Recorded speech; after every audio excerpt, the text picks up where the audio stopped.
We're here at the beautiful Secord Gallery in Halifax, Nova Scotia, and the amazing artist joining me this evening is realist Alan Bateman. Welcome to Gallery 902. Thank you very much. Pleasure to be here.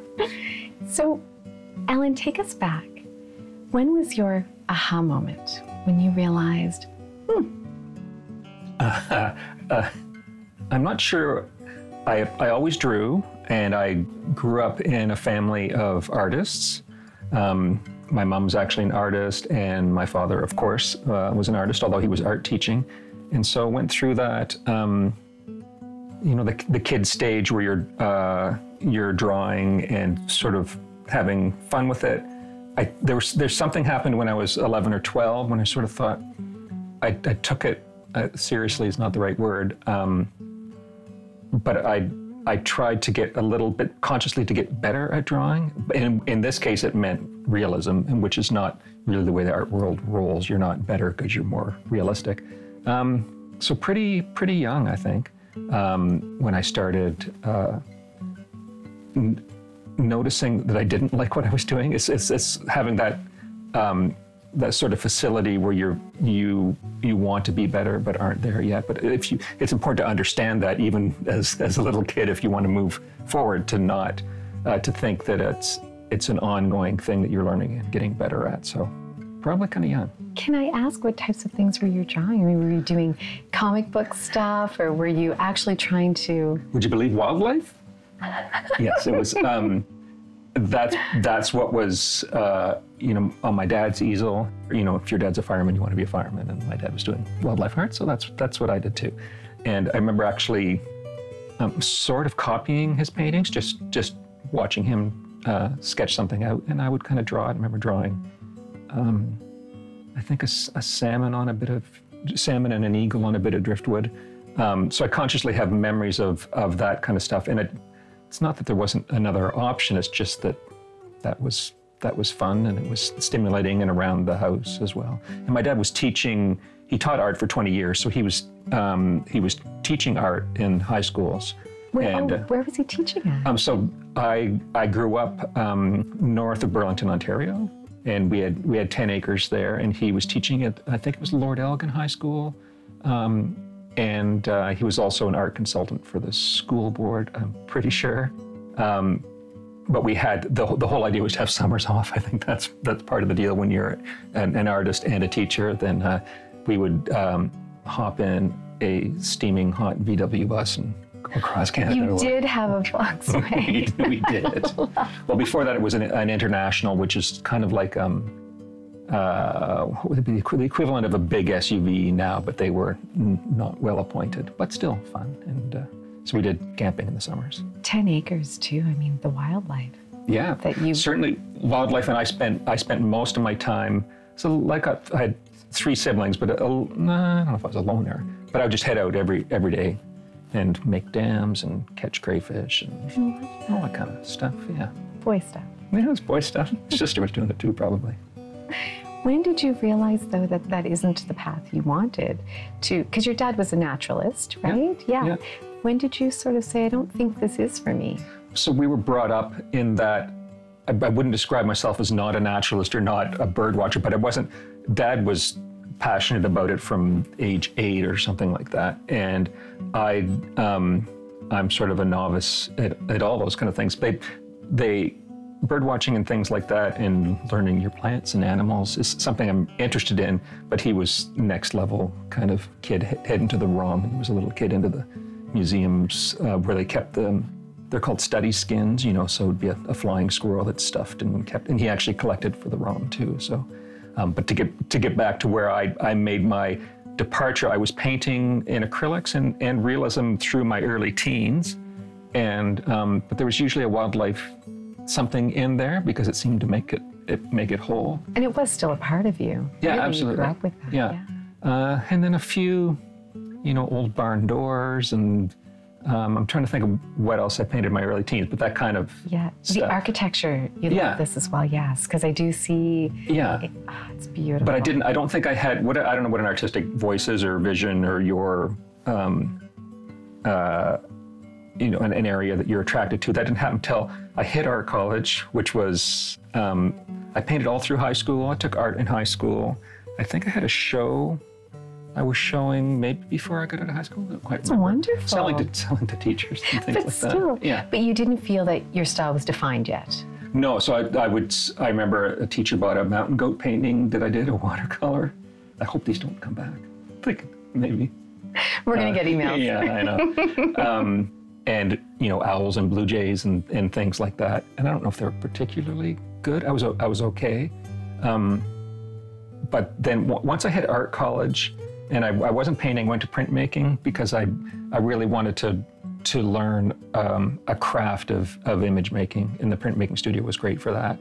And I went into art education, and both those sort of gave me the space to find what kind of art I want to pursue and what kind of imagery I want to pursue. And what did that do for you? How did it change things? It wasn't the act itself. I think it was the latitude. So there wasn't much fashion in printmaking. I don't know if I can put it that way. Printmaking was not in a period or a special school of anything like painting maybe was a little bit more. And representational stuff, just wasn't necessarily cool in art college.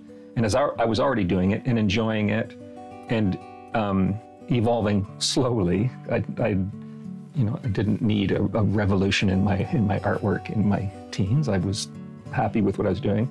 But as far as image making goes, I just started realizing, well, I don't need the wildlife in there. I have to find what's around me in my world that attracts me or that I want to portray. And it's been sort of a constant evolution. I think I'm still in it, although I don't jump from, I don't have a blue period or it's slower than that. It's taken 50 years.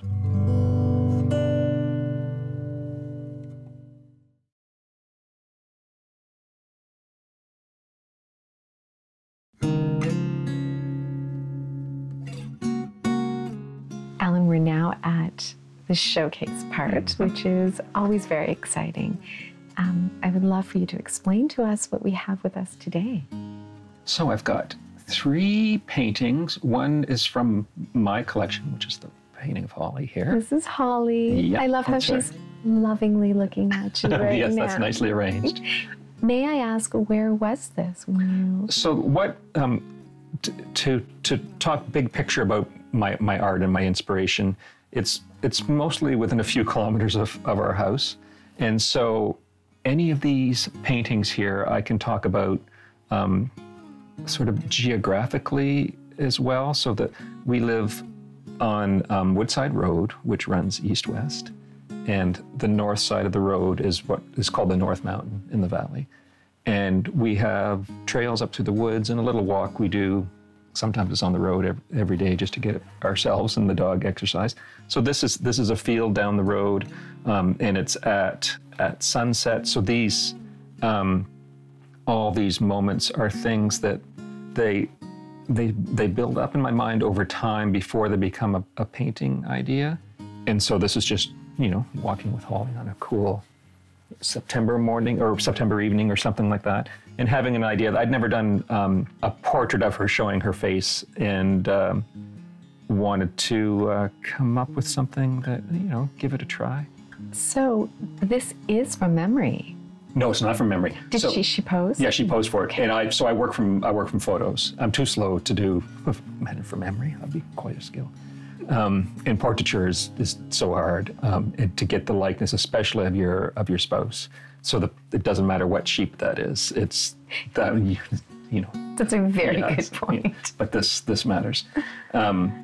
So what I've even used cell phone photography, but I usually have a camera with me, and I'm thinking about art and I'm thinking about colors, and days can go by where I don't shoot a frame, and then other days things just feel right, and the light, sort of those magic hour kind of light, gets me going. So I'll shoot just whatever is on our walk, and it may be something I've seen literally hundreds of times in different lights and different seasons, and then it's something, it sparks, and that's how I know that, okay, I need to paint that. I like that. So that's your process. That's your... Yeah, it's not just clicking the shutter. A lot happens before that, although it's not paper and pencil work. It's memory, and I sort of describe myself as an illiterate poet.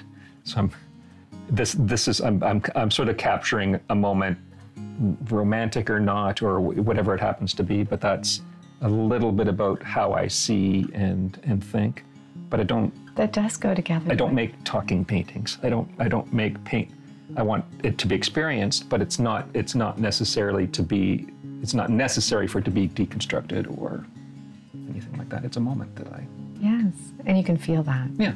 You can definitely feel it. Yeah. And these colors that you were talking about. Mm-hmm. So this is an area that really, like you said, you've walked this a lot. Yeah. But it just so happened this was... From your studio, do you also have an outside view? We have a lot of north windows, and so we look up at the face of the North Mountain, which is, it just changes every day, changes all seasons, beautiful in the fall. And the winter, what's the winter like? Winter as well as amazing. Storms, I love it when storms come through and the fog rolls off the top of the mountain and sort of claws over top. And so we forget about those moments too. Yeah, and I'm trying to think. I started a little Google Maps of the places where paintings were inspired. Inspired, or what view they are taking. Because I have another painting of Holly snowshoeing through an orchard, and I think it's probably just up here, and she's heading west-ish. And so I've got this little map that's linked to paintings. I don't think it's public anywhere. It's like the Great Seven, how people want to visit. Yeah. Where is this view from? Yeah. I like that you're doing that. Yeah. Although it's.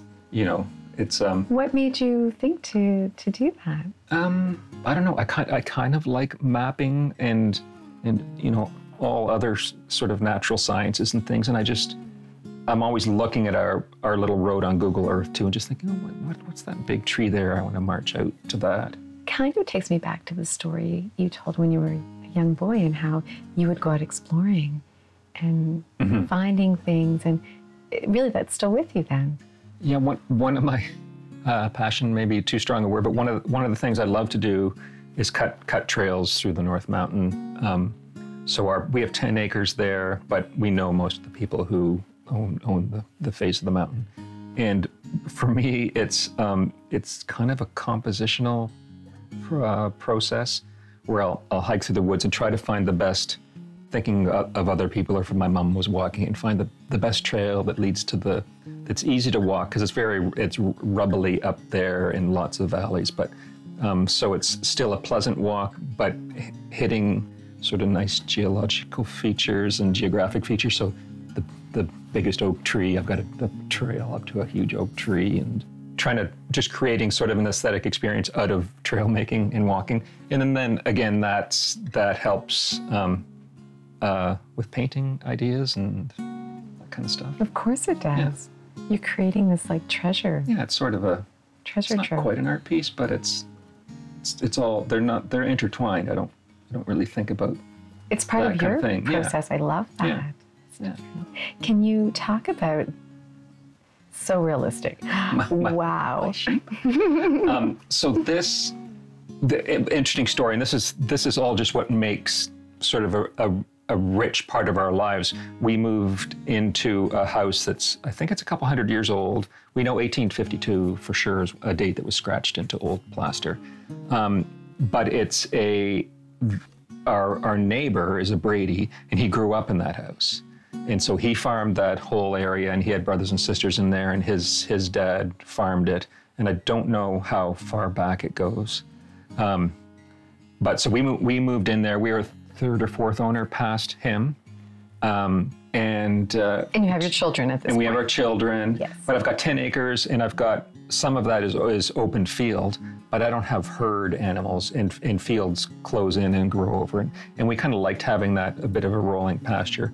So Joe, our neighbor who used to live in that house, had sheep for a while. And I said, but we would love to have, if you ever want to pasture anything on our land. And he came up and he put electric fence all around. And so the sheep were in and out of there for several years.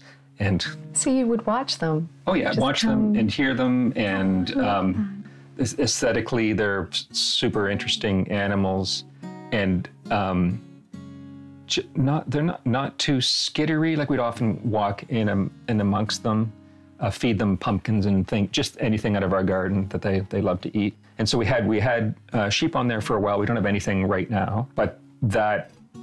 As I said, I'm not a wildlife painter, but I've done ravens and sheep and golden retrievers, and so I've had my share. I'm not lions and tigers and bears, but yeah, that's where I dip into that kind of stuff, and I like that kind of portrait.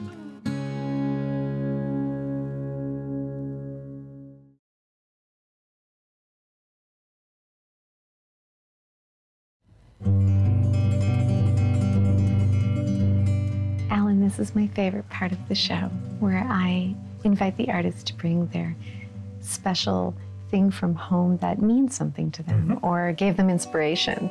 So I am intrigued by this little silver box. Yes, so this is a little box from Lee Valley, and what's inside are a bunch of little containers, and I think it's for storing screws for eyeglasses and all that kind of stuff, which I'm sure I filled one of these with very pragmatic stuff like that.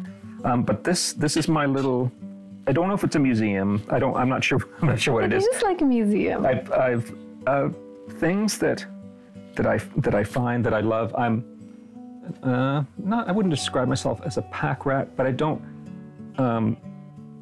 If I'm at a beach, I can't sit at a beach. So I'm wandering, I'm beachcombing. Exploring. Yeah, and if I'm in the woods, I'm looking for stuff, or if I'm renovating a house, I'm keeping my eye out for little bits and pieces and signs of, I don't know, human marks. And this is just stuff I've found. It's probably most of it's from Woodside over the last 30 years or so. And so it's skulls of various little creatures.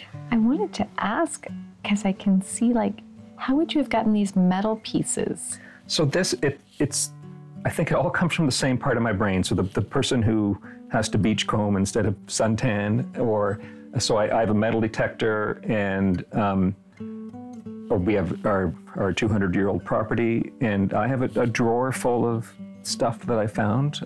I've always wanted to use one because I do see people, but I think there is a skill to it. That you have to learn. You learn your machine a little bit and learn what the tones mean. You collect a lot of garbage, but that's sort of a good thing too.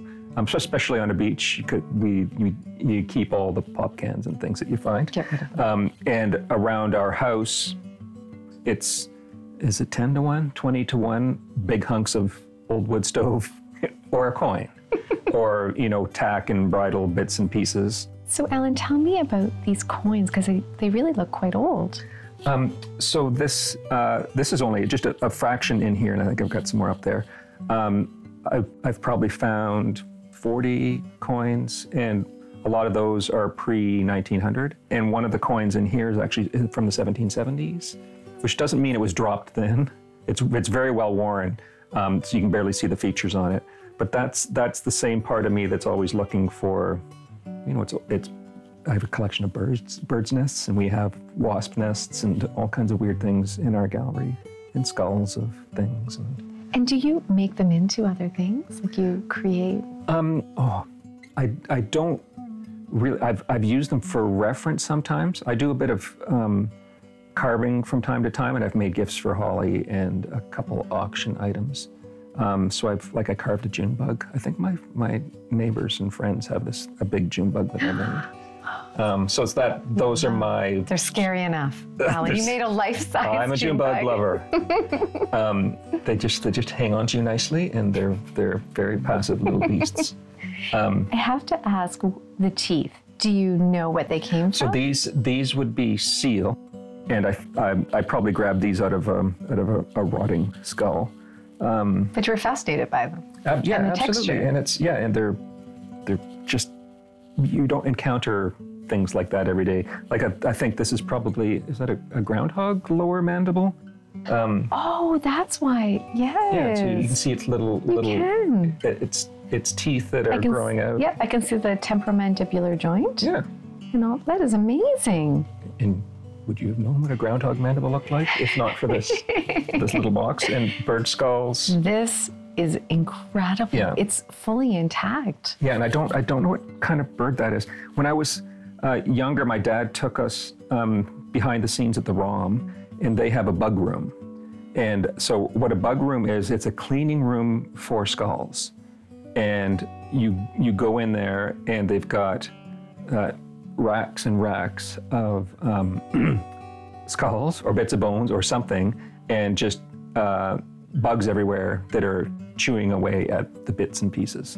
And the bugs eat anything organic off. And the that skulls. didn't frighten you? You were intrigued? Oh no, it was fascinating.